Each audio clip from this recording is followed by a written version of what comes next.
तट पर हैं और मैया से हमारी यही आशा रहती है कि मैया के दर्शन के साथ साथ हमें सिद्ध संतों, त्यागी, तपस्वियों और महात्माओं की दर्शन हो जाएं और मैया ऐसे में हमारी आशा परिपूर्ण करती हैं और हमें सिद्ध संतों, त्यागी, तपस्वियों के भी हमें दर्शन हो जाते हैं। आज हम माँ नर्मदा जी के तट पर हैं और माँ नर्मदा जी के तट पर आज हमें यहाँ से 50 मीटर की दूरी पर एक संत विराजमान है। शंकरगिरी नागा महाराज हैं, जो नागा संप्रदाय के हैं, शंकरगिरी महाराज। आज हम उनके दर्शन करेंगे, उनसे आशीर्वाद ग्रहण करेंगे और उनसे मार्गदर्शन प्राप्त करेंगे। ये मैया का तट बहुत ही सुंदर तट है और ये हमारे सूरज सिंह भाई साहब हैं, जिनके माध्यम से हम नागा साधु श्री शंकरगिरी महाराज जी के दर्शन हो रहे हैं। ये नर्मदे यार भाई साहब, ये हमारे भाई साहब नर्मदे यार। मैया में स्नान करने का आनंद ही कुछ और होता है महाराज भाई साहब। जय हो मैया। मैया के बहुत ही सुंदर दर्शन हो रहा है। यहाँ से हम देख रहे हैं दूर दूर तक मैया के दर्शन हो रहे हैं। जय हो मैया, जय हो मैया। ताकि माँ नर्मदा जी की तरफ भक्ति और भजन और तपस्या के साथ साथ सेवा और परमार्थ का भी तट है। यहाँ पर बड़े बड़े ऋषि मुनि, त्यागी, तपस्वी, संत, महात्मा हमें आज भी तपस्या करते हुए दिख जाते हैं। जय हो। अब हम आगे चलते हैं। यहाँ से बाबा जी के पास जाने का मार्ग है। ये जंगल में पड़ता है। जंगल में बाबा जी की कुटिया है। अब हम महाराज जी की कुटी में आ गए हैं। ये महाराज जी की कुटी है, छोटी सी कुटी है महाराज जी की यहाँ पर। और महाराज जी यहीं पे विराजमान हैं और यहीं पर भजन करते हैं, पूजन करते हैं, तपस्या करते हैं और भगवान के भजन का सेवा और परमार्थ का कार्य भी कर रहे हैं। ये महाराज जी हमारे महाराज जी नर्मदे यार। ये नर्मदा मैया महाराज जी यहीं पर पूजन पाठ, भक्ति और तपस्या करते हैं। जय हो मैया की, जय हो मैया जी, जय मैया। महाराज जी की ये छोटी सी कुटी है और महाराज जी का ये आसन। महाराज जी भी पुस्तक प्रेमी हैं। महाराज जी ये क्या है? हनुमान जी की कौन सी किताब है? हनुमान की पुस्तक है। अच्छा, हनुमान जी, दुर्गा सप्तमी है। अच्छा, दुर्गा सप्तमी। चाय मेन प्रसादी है भैया हमारी। हर आदमी की इसमें थकान है, ये है, वो सब निकल जाती है तो बेचारा आराम से बैठता है सब। अच्छा महाराज जी, जैसे जो परिक्रमावासी आते होंगे और जो मैया के भक्तगण आते हैं, हाँ, जैसे हम जैसे लोग आते हैं, हाँ, तो सभी को आप चाय का प्रसाद पे लेते हाँ, हैं? चाय का प्रसाद में सबको पहले, सबसे पहले चाय ही बनाता हूँ, पानी पिलाता हूँ भैया सबसे पहले तो। जी जी। फिर उसके बाद मैं चाय बना के पिलाता हूँ अपने हाथ। माँ नर्मदा जी के तट पे महाराज जी आनंद ही आनंद रहता है। सबसे ज्यादा माँ नर्मदा के और कोई वो जगह नहीं है भैया, और कोई जगह नहीं है भाई। तुम गंगा के किनारे चले जाओ चाहे सागर किनारे, नर्मदा किनारे ऐसा लगता है कि उठने की इच्छा ही नहीं होती है। जो महाराज जी की चाय बन गई है। हाँ भैया।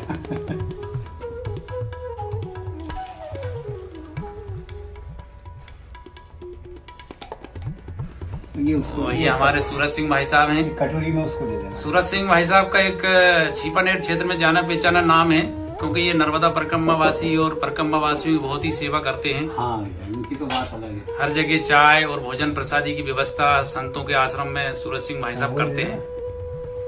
जय हो तुलसी माता की, जय तुलसी माता। बाबा जी के आश्रम में है और बाबा जी आज ये साधु संतों का जो भोजन होता है, जड़ी बूटी वाला भोजन प्रसादी, आज बाबा जी महाराज जी बना रहे हैं और ये एक विशेष प्रकार का भोजन बना रहे हैं। इसको पत्ते में लपेट के बढ़िया उसको भूनेंगे आप और फिर इसका टॉनिक है ये।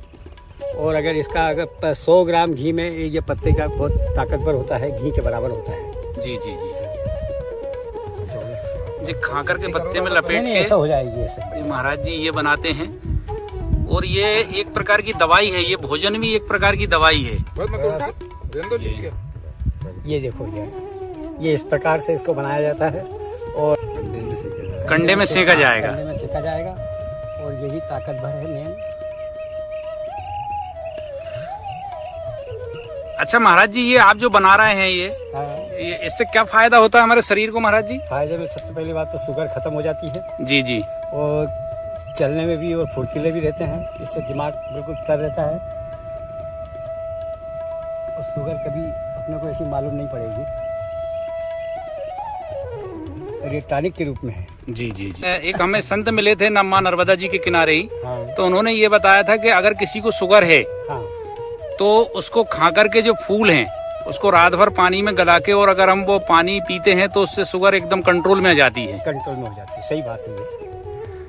तो महाराज जी ये तो बिल्कुल शुगर की बीमारी के लिए बहुत ही फायदेमंद है। बहुत फायदेमंद है। और इसकी अगर जड़ को जी घूटी बना के पिए तो और ज्यादा फायदेमंद। अच्छा अच्छा, कैसे महाराज जी, कैसे निम्न पेट इसकी जड़ को उखाड़ के जी। वो अपने घूटी, जैसे बच्चों को खिलाते हैं ना घूटी, जी जी, ऐसी घूटी बना के अगर पिए तो और उससे ज्यादा फायदा है।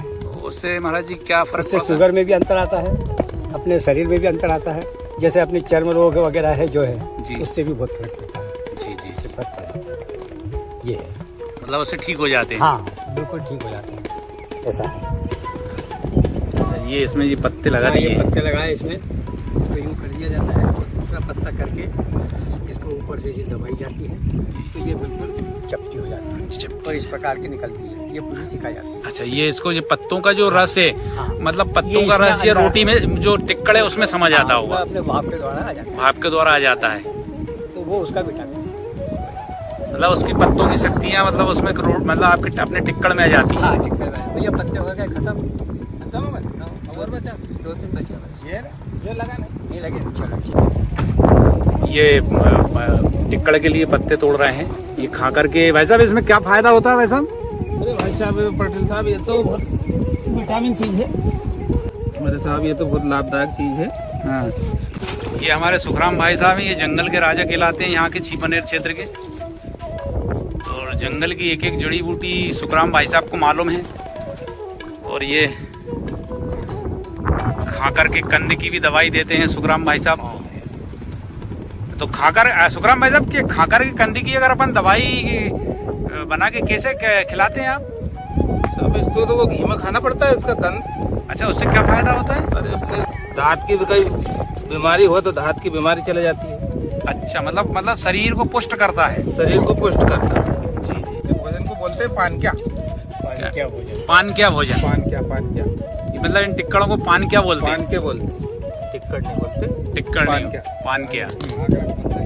यानी इससे अपने शरीर में गर्माहट ज्यादा नहीं, ठंडक रहती है ठंडक रहती है। इसको खाने से।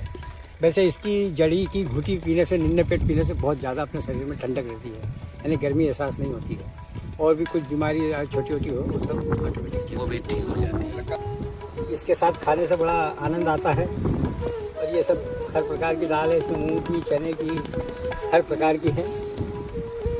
महाराज जी की ये दाल बन रही है। हाँ, भोजन प्रसादी बनते ही बनते हम महाराज जी से कुछ भक्ति और कुछ ज्ञान की बातें और सत्संग के बारे में भी महाराज जी से मार्गदर्शन चाहेंगे। महाराज जी नर्मदे हर। महाराज जी, नर्मदे हर बोली। महाराज जी, हमारे जो दर्शक गण हैं उनके मन में ये हमेशा विचार आता है कि मनुष्य जो है साधु क्यों बन जाता है, या साधु संत क्यों बन जाते हैं? मनुष्य साधु नहीं बनवाता है, उसके जो भाग्य में लिखा है वही बनवाता है, वही मनुष्य नहीं बनाता। मनुष्य नहीं बनता। मनुष्य अपने आप में कभी नहीं बनेगा। जी जी। और जब वो जो बनेगा ना, वो एक न एक दिन घर पहुंच जाता है अच्छा अच्छा अपने परिवार। वो ऊपर वाला जो बनाएगा वो कभी नहीं पहुंचेगा।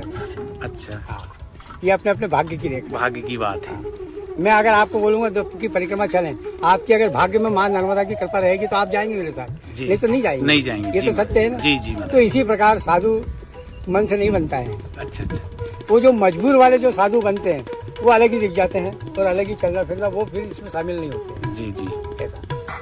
अच्छा महाराज जी, आप माँ नर्मदा जी की जो परिक्रमा कर रहे हैं, मतलब माँ नर्मदा जी के तट पर अभी विराजमान हैं, हाँ हाँ और यहाँ पे मतलब तपस्या और भजन और भक्ति कर रहे हैं, और भक्ति के साथ साथ सेवा परमार्थ का भी कार्य कर रहे हैं। करता हूँ। तो महाराज जी, आपको कैसा लगता है? मेरे को बहुत अच्छा लगता है और मैं नर्मदा छोड़ते ही नहीं, मेरी जीवन निकल गया।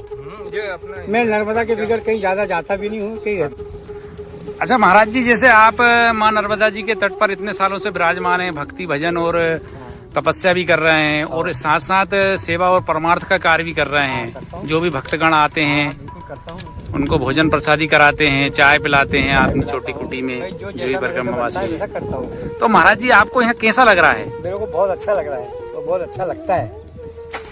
भाई साहब, ये पानकिया बनते हैं, थोड़ा इसके बारे में बताइए ना भाई साहब आप। ये गर्मी के हिसाब से खेत में जैसे बक्खर गिर रहा है, वो मजदूर काम कर रहे हैं, तो ये ठंडा रहता है। इनके पत्ता की बताते, पहले कंद खाते थे इनके। ये धीरे धीरे लोगों को कहते हैं कि इनको पानी खाओ तो ठंडे रहते हैं, शरीर को ताकत मिलती है। अच्छा, यहीं से ये महाराज जी की छोटी सी कुटिया है, ये महाराज जी की कुटिया दिख रही है और यहाँ पे ये महाराज जी रहते हैं। और बिल्कुल ये जो है यहाँ से ये परिक्रमा मार्ग है, ये परिक्रमा मार्ग है। ये महाराज जी भोजन प्रसादी बन रही है, इसमें ये दाल बन रही है और इसमें। अच्छा महाराज जी, जैसे कि यहाँ पे आप आश्रम में विराजमान हैं, कुटिया में विराजमान हैं, तो यहाँ पे कई परिक्रमावासी भी आते हैं, कई भक्तगण भी आते हैं, तो आप भोजन प्रसादी और चाय वगैरह की जो व्यवस्था रहती है, ये सब कैसे हो जाती है? ये सब मैया की कृपा रहती है और मैया हमारे भक्तगणों को पहुँचाती है और वो खुद ही परिक्रमावासी संतों की सेवा करते हैं।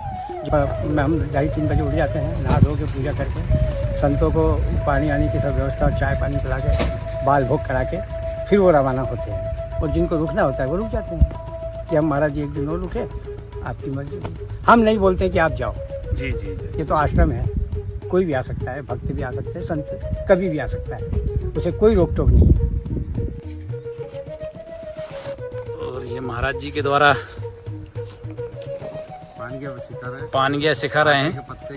बहुत पास में डाल दिए। ये एक प्रकार की देखा जाए तो जड़ी बूटी दवाई है, शरीर के लिए स्वास्थ्य के लिए अच्छा है। शरीर के लिए स्वास्थ्य के लिए दवाई नहीं, शरीर के और स्वास्थ्य के लिए अच्छा है। जैसे किसी को शुगर हो या किसी के हाथ पैर दर्द या कमर दर्द हो तो उसके लिए ये खाना, घुटने दर्द के लिए विशेष महत्व है इसका। दर्द के लिए भी अच्छा है, बढ़िया है, हर चीज के लिए अपना फुर्तीलापन। एक प्रश्न आता है और हमारे दर्शक गणों में भी ये प्रश्न आता है कि माँ नर्मदा जी की परिक्रमा करने का क्या महत्व है महाराज जी? आज हम देख रहे हैं कि लाखों परिक्रमावासी जो हैं माँ नर्मदा जी की परिक्रमा कर रहे हैं, तो इसका क्या महत्व है महाराज? माँ नर्मदा का महत्व तो ये है, आज के युग में माँ नर्मदा ही है सब कुछ। आज के युग में माँ नर्मदा ही है सब कुछ और माँ नर्मदा का ही सब कुछ है।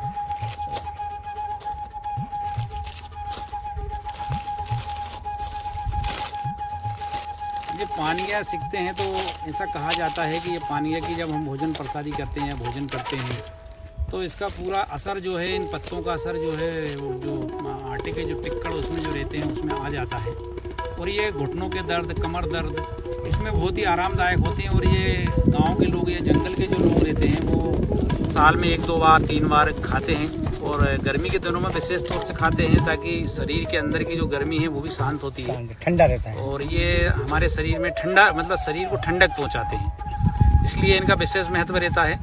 खासतौर से ये आदिवासी भोजन है और साधु संतों का भोजन है।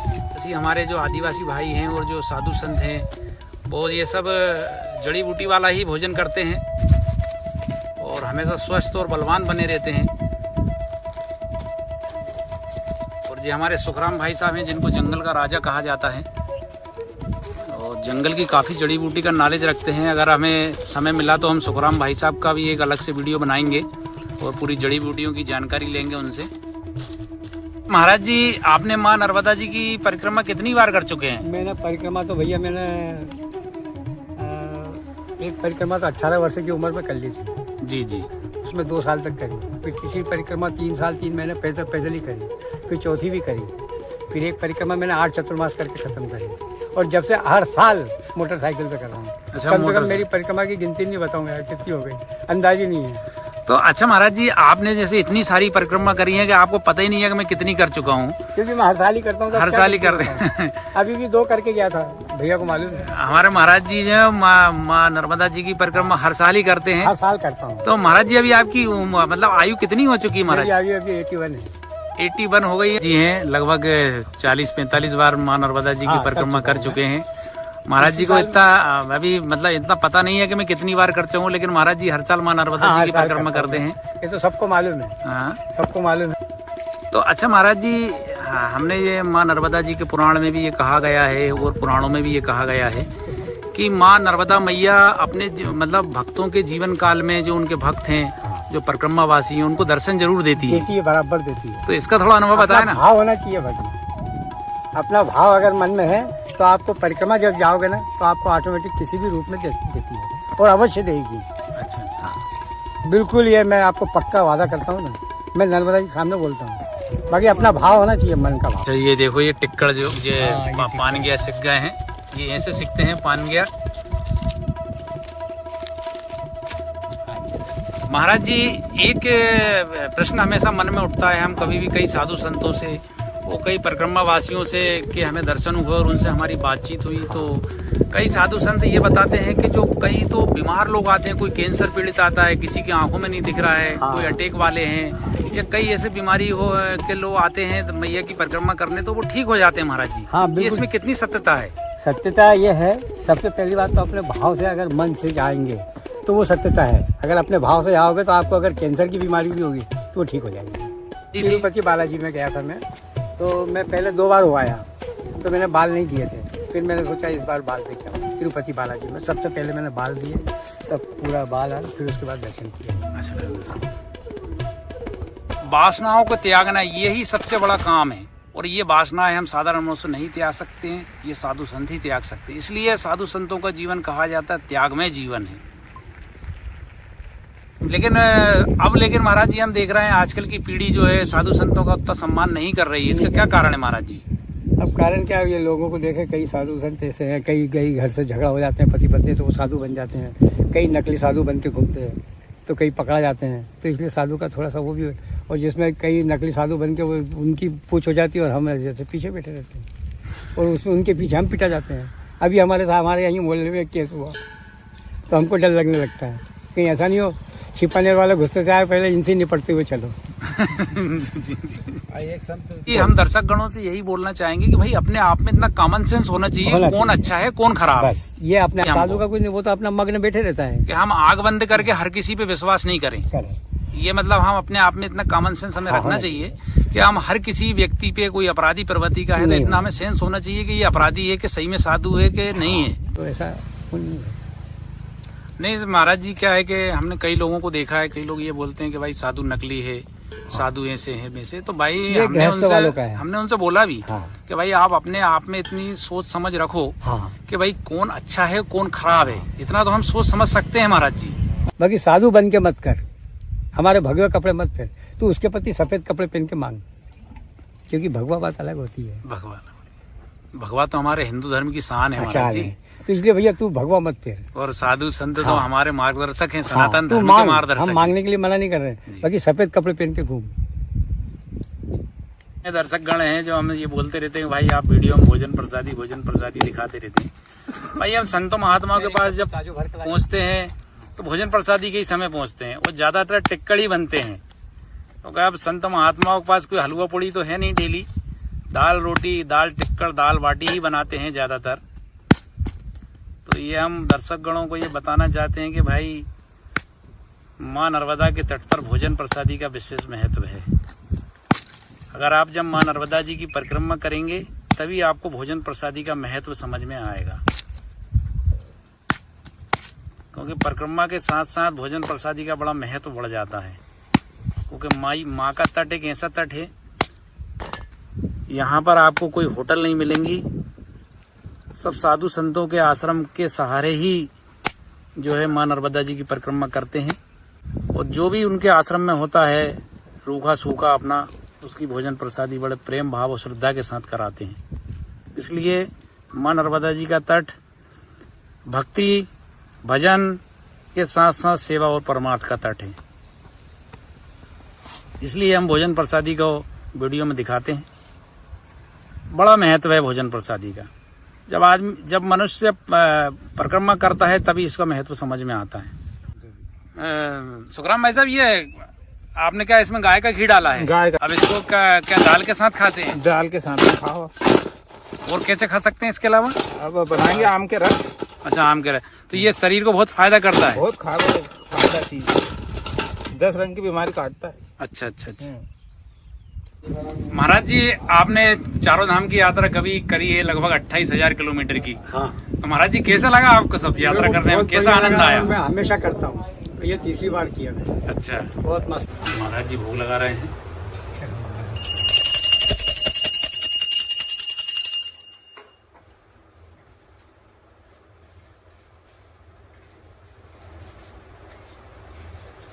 जय हो मां नर्मदा।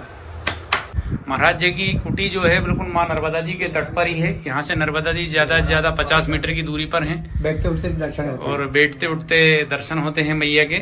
महाराज जी, आपको मैया से इतना लगाव कैसे हो गया? मेरा शुरू से लगाव है मैया से। क्या लगाव, मैं हम ऋषि मुनि पाराशर की संतान है। अच्छा अच्छा। तो मैया, हम संतान उसी की है, मैया के तट के किनारे की संतान। मैया के तट के किनारे जो मार्कंडे आश्रम है वो हमारे ही है। अच्छा अच्छा। हाँ, इससे बढ़कर और क्या बोल सकता हूँ। कहते हैं कि मैया के तट पे सबसे पहले वैराग्य प्राप्त होता है। हाँ, इसके होता है। बाद फिर भक्ति, भजन और फिर मोक्ष। वैराग्य तो प्राप्त होता है, सही बात है। जी। बाकी वो भी अपना भाव होना चाहिए तो वैराग्य प्राप्त होगा। करना चाहिए, ये अपने मन को कंट्रोल करो, हो जाएगा। क्यों नहीं होता है? ये अपने ऊपर है,